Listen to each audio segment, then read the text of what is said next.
elementary, nag-aalaga na po ako ng kalapate, yung mga native lang.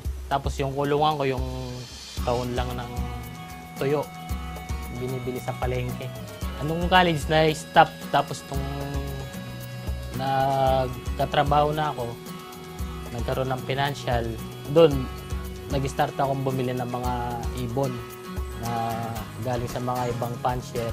Yung mga nag-champion nila, binibili ko yung mga anak.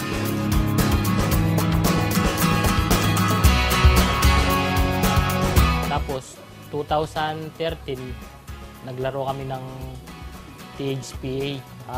Nakapag-champion kami ng Off Color, Old Bird, at saka Port YB. Tapos ngayon pong 2015 sa TCRPC, nag-champion po kami ng Young Bird. Kasi yun po yung yung hili ko, yung hobby ng mga nagkakalapati. Nainganyo rin ako, nakakapanood ako ng mga TV sa YouTube, sina Boss Nelson Chua, si Wardene Gayap, at saka si Jaime Lim, palagi ko pong pinapanood. Nakakapulot po ako ng tips sa kanila. Yung design po ng loft namin, bali up and down po siya. Sa ilalim, breeder, tapos stockan namin. Dito po yung breeding loft ko, na dito ko sila pinagpapares pag nagbe-breed na ako dito.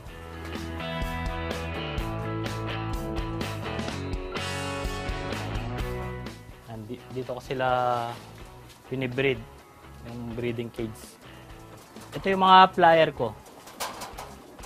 May mga pinanlalaban ko sa karera.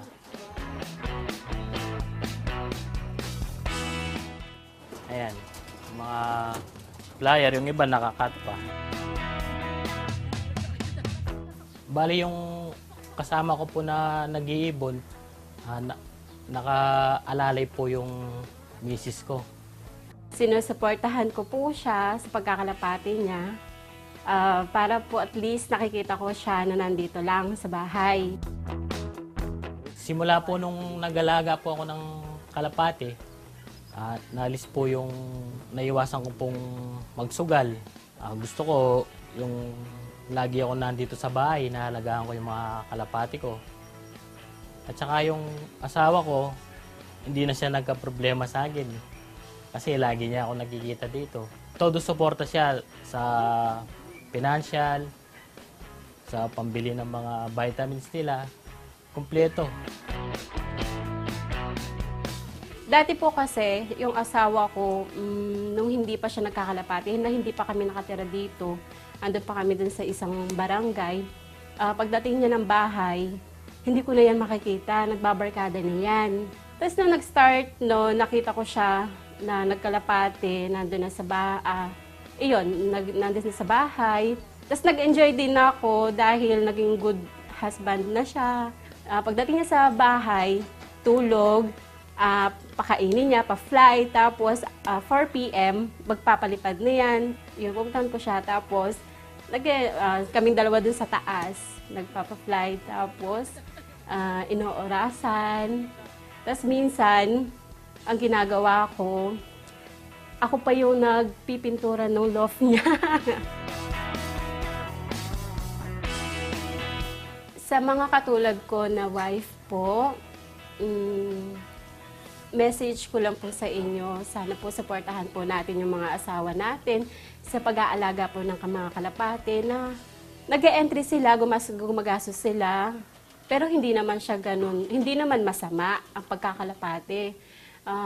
Nagbibigay naman po sila ng blessing, lalo na kailangan talaga na suporta natin. Yung natutunan ko dito sa pigeon racing, yung kailangan respetuhin mo yung kapwa mo fancier. Magiging maraming kaibigan mo dito. Para po sa mga newbie, yung mga bago pong magkakalapati, yung advice ko lang po, pagpatuloy nyo lang po yung pag-aalaga po nyo ng kalapati. Maiwasan po nyo yung bisyo nyo dito. At saka maganda pong hobby. Maalis po yung stress nyo pag Lagitan niyo po yung mga kalapati niyo pag nahiligan niyo po.